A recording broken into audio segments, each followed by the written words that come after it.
Sejam sempre bem-vindos, senhoras e senhores, à terceira série do Ensino Médio do Paraná. É sempre uma honra e um privilégio recebê-los aqui e ser recebido por vocês aí. Eu sou o professor Antônio, vocês já me conhecem, e enquanto abrem a mochila, o caderno e a cabeça para a nossa aula de língua portuguesa, eu tenho dois recados importantes da direção.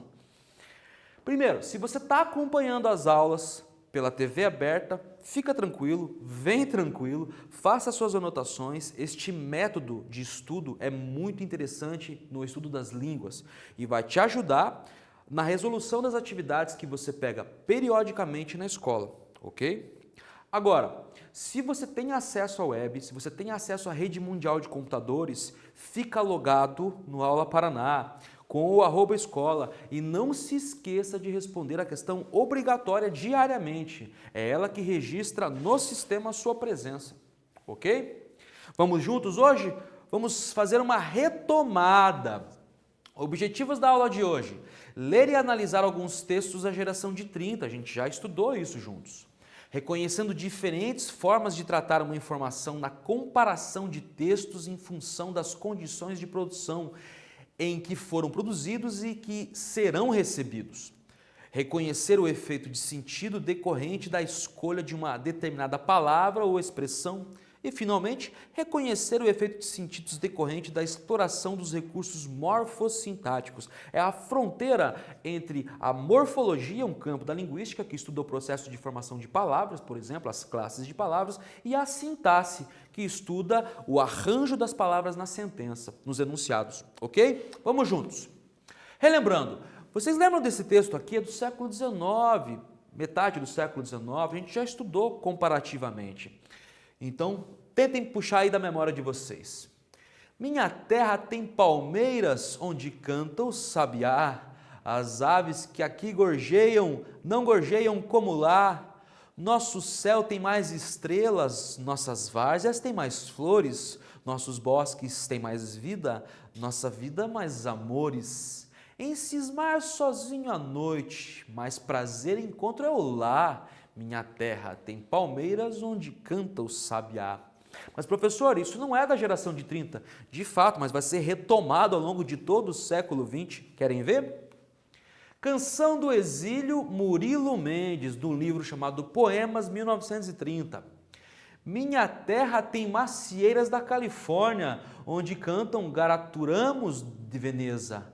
Os poetas de minha terra são pretos que vivem em torres de ametista. Os sargentos do exército são monistas, cubistas. Os filósofos são polacos vendendo a prestações. A gente não pode dormir com os oradores e os pernilongos.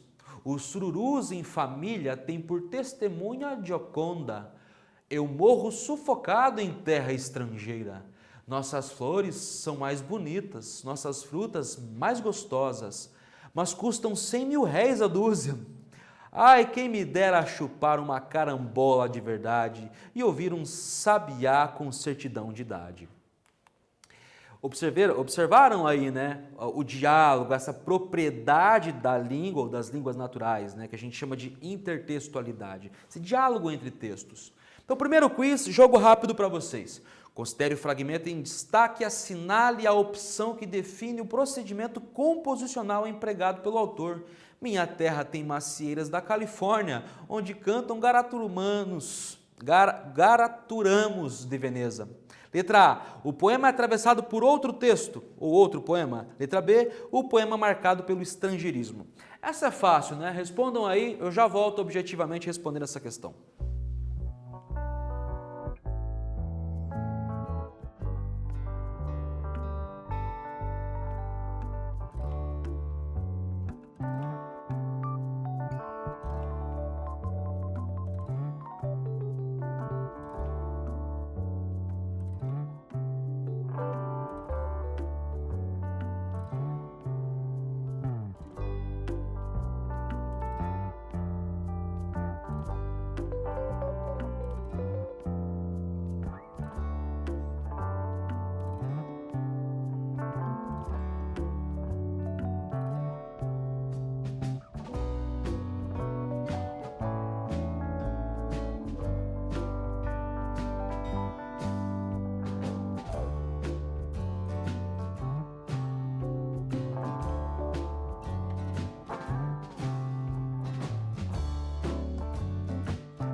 Fala a verdade, essa eu já praticamente dei a letra, como se diz, não é?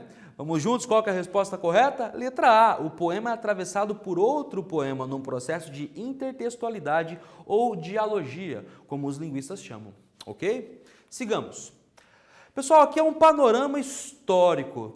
Quando nós falamos da geração de 30, estamos falando historicamente das décadas de 30 e metade da 40, né? O contexto, então, é a crise de 29, inaugurando esse período, a Revolução de 30, a Era Vargas, a ascensão de Vargas, o Estado Novo, quando a ditadura é instalada, em 37 no Brasil, e culmina com a Segunda Grande Guerra, né? Estamos falando aí na Europa e no mundo de um período entre as guerras. Trouxe para vocês aqui Cornélio Pena, é uma obra, um romance muito peculiar de 1935. Quero que vocês acompanhem a leitura comigo. É um texto misterioso. Não conhece Maria Santa? Toda a cidade conhece, mas pela sua fama de santidade, pelos milagres que, dizem, já tem feito. Eu já a vi seguramente há 10 anos, e nesse tempo só se falava no seu martírio e nos crimes de sua família brutal. Disseram mesmo que ela ia casar-se e aqui esteve hospedado o seu noivo, que saiu desta casa para ser enterrado, e isso deu muito o que falar. Mas já sabe de todas essas histórias, não é verdade? Não, não sei, disse, deixando transparecer minha perturbação.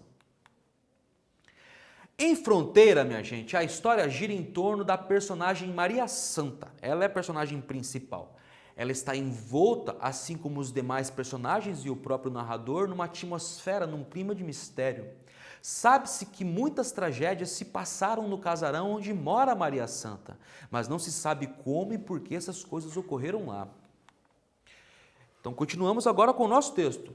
Maria Santa calara-se a um canto e os seus olhos dormitavam, como de costume.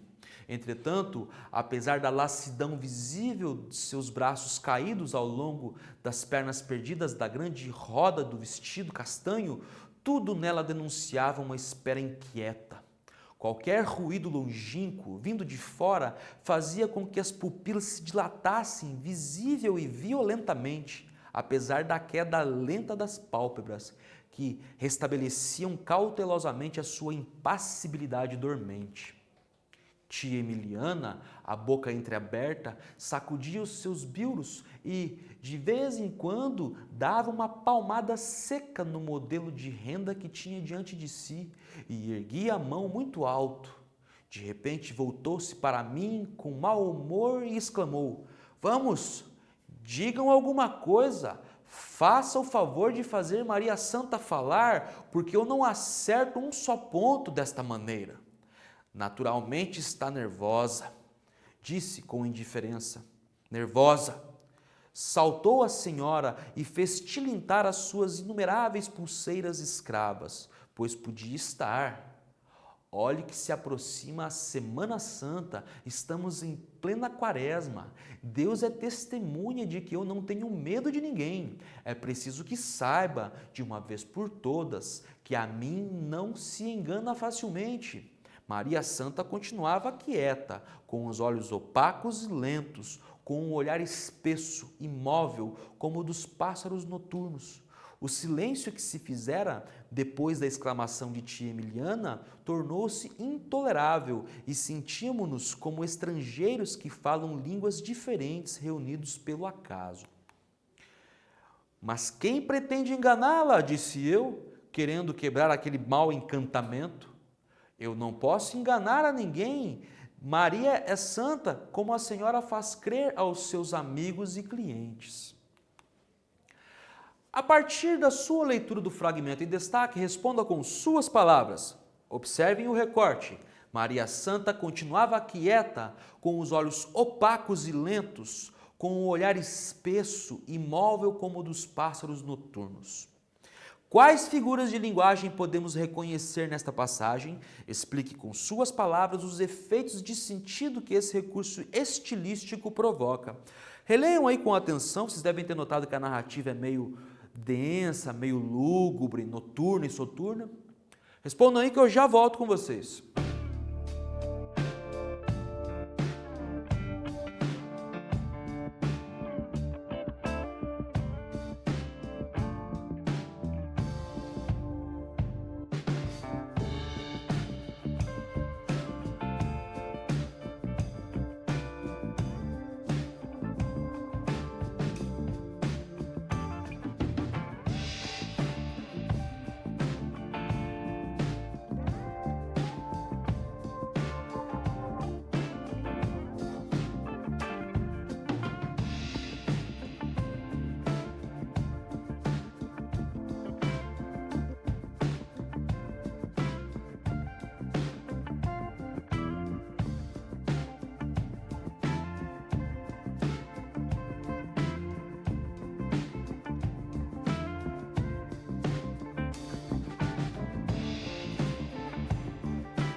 Gente, vocês observaram que a questão é de estilística, né? Estamos falando de figuras de linguagem, esse artifício retórico expressivo da língua, não é? Então vamos lá. A comparação, observem no slide, eu até destaquei o recorte como conectivo. A comparação dos olhos parados de Maria Santa com o olhar dos pássaros noturnos amplificam a figuração soturna do mistério. É disso que se trata. Essa comparação instaura, amplifica e aprofunda essa atmosfera, esse clima, essa presença do soturno, ok? Sigamos. Segundo quiz, jogo rápido. Considere o fragmento em destaque e assinale a opção que descreve a figura de linguagem aqui empregada e qual efeito retórico decorre desse recurso estilístico. Qual é o recorte? O silêncio que se fizera depois da exclamação de tia Emiliana tornou-se intolerável e sentíamos-nos como estrangeiros que falam línguas diferentes reunidos pelo acaso. Letra A. Ironia. O efeito de sentido que se tem é o do humor, o da quebra de expectativas. Letra B. Comparação. O efeito de sentido produzido semanticamente é o do estranhamento. Respondam aí, objetivamente, eu já volto comentando com vocês.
Questão objetiva, minha gente. Qual que é a resposta correta? Letra B. A comparação, o efeito de sentido produzido semanticamente é o do estranhamento. Essa propriedade própria do discurso literário, ele causa um estranhamento. Observem o recorte. Sentíamos-nos como estrangeiros. Novamente, o conectivo como, instaurando a comparação. Ok? Sigamos. Pessoal, esse é um panorama dos grandes autores desse período, são muitos. Estamos falando da geração de 30, são 15 anos, né? É impossível em uma aula se dar conta de todos esses autores, tanto da prosa quanto da poesia. Trouxe aqui para que vocês conheçam essas figuras, pelo menos nominalmente, né? Nós temos alguns que nós já vimos e outros que não vamos nem ver. Fica para você a pesquisa complementar, ok? Pois bem, trouxe aqui, agora sim, um texto de um autor que ainda não estudamos e que é deste período, chamado Manuel de Barros. Chama-se O Apanhador de Desperdícios. Eu adoro esse texto. Uso a palavra para compor meus silêncios. Não gosto das palavras fatigadas de informar. Dou mais respeito às que vivem de barriga no chão, tipo água, pedra, sapo. Entendo bem o sotaque das águas, dou respeito às coisas desimportantes e aos seres desimportantes. Prezo insetos mais que aviões, prezo a velocidade das tartarugas mais que a dos mísseis. Tenho em mim um atraso de nascença, eu fui aparelhado para gostar de passarinhos. Tenho abundância de ser feliz por isso. Meu quintal é maior do que o mundo. Sou um apanhador de desperdícios, amo os restos, como as boas moscas. Queria que a minha voz tivesse um formato de canto, porque eu não sou da informática, eu sou da invencionática. Só uso a palavra para compor meus silêncios. Muito sonoro o texto, né? E as imagens muito bonitas. A partir da sua leitura do fragmento, responda. Deixo aqui para que vocês releiam o fragmento e o comando é o seguinte: há nesta passagem uma figura de linguagem que se projeta semanticamente e fundamenta a função metalinguística da linguagem. Que figura de linguagem é essa? Explique com suas palavras. Releia o texto aí, minha gente, e pense, já volto.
Gente, vou reler o enunciado com vocês para ficar claro qual que é o comando.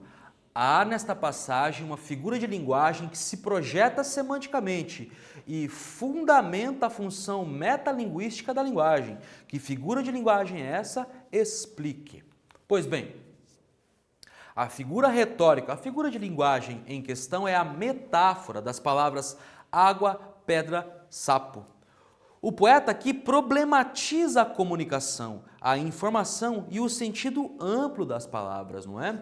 Ele abre o poema dizendo: eu uso a palavra para compor meus silêncios. É a palavra sendo empregada para problematizar o próprio uso da palavra. Isso é que a gente chama de metalinguagem. E a metáfora aqui, lembrem-se sempre, é aquele trânsito Comparativo no sentido conotativo entre a linguagem figurada, abstrata e literal, ok? Sigamos então. Poeminho do contra Mário Quintana, poeta do mesmo período, só que agora do Sul, né? Todos esses que aí estão atravancando o meu caminho, eles passarão, eu passarinho. Um outro poema para vocês, minha gente. Eu estou trazendo exemplos para vocês aqui para que vocês ganhem repertório. O poeta é o mesmo e a temática se relaciona com o poeminho. Os poemas são pássaros que chegam, não se sabe de onde, e pousam no livro que lês. Quando fechas o livro, eles alçam voo como de um alçapão. Eles não têm pouso nem porto, alimentam-se um instante em cada par de mãos e partem. E olhas então essas tuas mãos vazias, no maravilhado espanto de saberes que o alimento deles já estão em ti.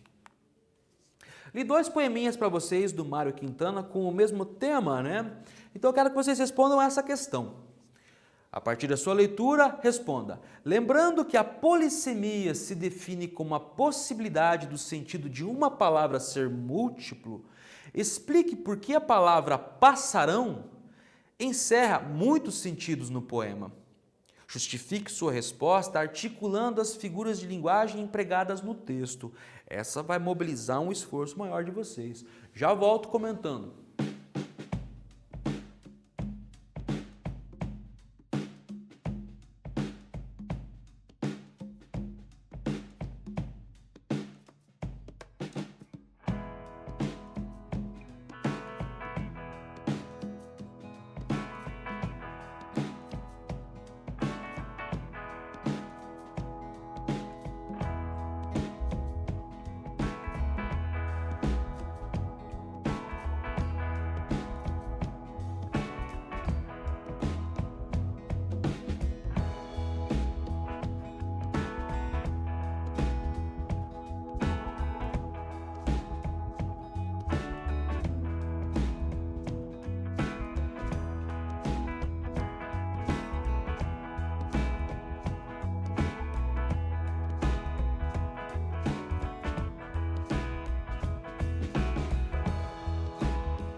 Gente, esse poema é o mais popular do Mário Quintana. Eu vou reler com vocês. Todos esses que aí estão atravancando o meu caminho, eles passarão, eu passarinho. Apesar de ser muito simples, há o emprego de algumas rimas ali, né? Claramente a gente reconhece isso. E o que mais? Pois bem, passarão é uma forma verbal do verbo passar, no futuro. Mas aqui assume também outro sentido nominal, de substantivo mesmo, o de grande pássaro. Embora o poema seja muito próximo da linguagem coloquial, e essa é uma das principais características da poética desse período, há uma antítese sugestiva entre passarão e passarinho. Essa oposição se intensifica se apreendermos a metáfora social que o poema enseja. Há um conflito, uma antítese entre o indivíduo, o passarinho que canta, o próprio poeta, e a sociedade, aí encarnada no grande pássaro, no passarão, essa ave rapácea, ave de rapina. Ok? Sigamos. Trouxe agora uma mulher, novamente, Cecília, maravilhosa. Poema lindo, delicado, vamos junto? Reinvenção. A vida só é possível reinventada. Anda o sol pelas campinas e passeia a mão dourada pelas águas, pelas folhas. Ah, tudo bolhas, que vêm de fundas piscinas de ilusionismo, mais nada. Mas a vida só é possível reinventada. Vem a lua, vem, retira as algemas dos meus braços, projeto-me por espaços cheios de tua figura. Tudo mentira, mentira da lua na noite escura.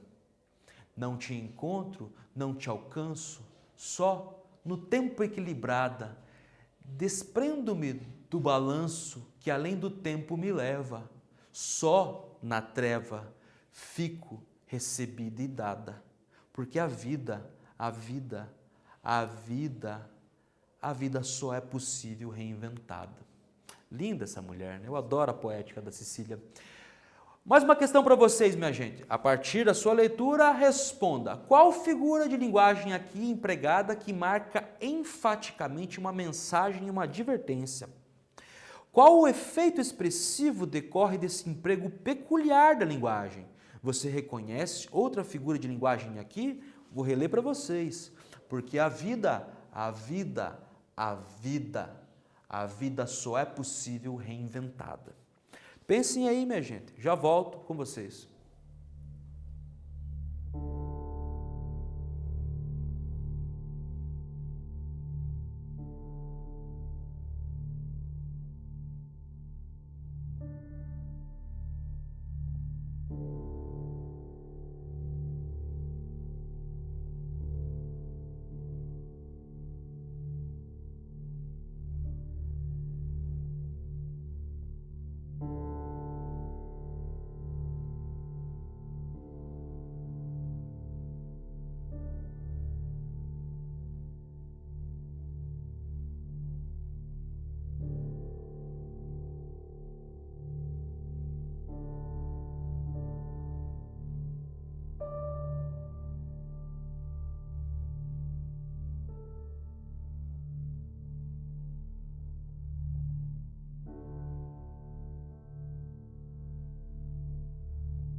Minha gente, vamos junto? Concluir essa aula? A anáfora de a vida, essa repetição reiterativa, observem, porque a vida só é possível se reinventada. Não há aquele ser ali, né? Vamos ver por quê.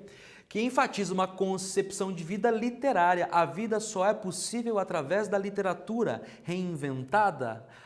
A literatura é o uso mais peculiar da linguagem porque ele é essencialmente metalinguístico. Ele pensa o próprio poder da palavra. Outra figura de linguagem que podemos reconhecer aqui é o assíndeto, novamente, o apagamento da conjunção se, o que sugere que a vida só pode ser reinventada e que não há nenhuma condicionante ou concessão possível. Esse se que instaura a possibilidade, a condicionante, nem aparece porque não há saída para o poeta. Ok? Sigamos. Características gerais, então, esse quadro aqui, volto a repetir, é didático, é muito mais histórico-social do que literário propriamente dito, mas nos ajuda a compreender melhor o período, né?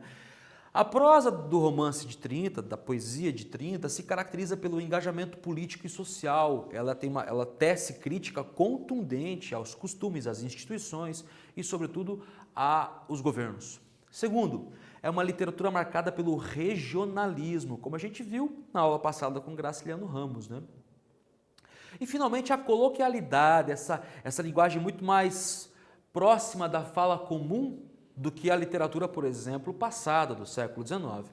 Na poesia, nós temos novamente o experimentalismo, o resgate das formas fixas, a gente pode pensar sobretudo na figura de Cecília Meirelles aqui, ela que resgata as formas fixas, e o espiritualismo aqui, a gente viu um pouco com Manuel de Barros, mas outros autores também pensavam profundamente, espiritualmente o mundo. Como se vê, a segunda geração do modernismo é marcada pela linguagem coloquial, pelos versos livres e pela temática social, em um olhar panorâmico, é isso que salta aos olhos. Note-se, porém, que esse é um recorte didático e só uma leitura mais detida sobre cada autor pode compreender com clareza a especificidade de cada texto literário do período. Resumo do que vimos hoje, minha gente. Analisamos alguns textos da geração de 30, reconhecendo diferentes formas de tratar uma informação na comparação de textos em função das condições de produção em que foram produzidos e que serão recebidos. Reconhecemos o efeito de sentido decorrente da escolha de uma determinada palavra ou expressão. E, finalmente, também o efeito de sentido decorrente da exploração de recursos morfossintáticos. Era basicamente isso que eu tinha para conversar com vocês hoje. Fiquem sempre com um carinhoso abraço. A gente se vê nas próximas aulas. Falou!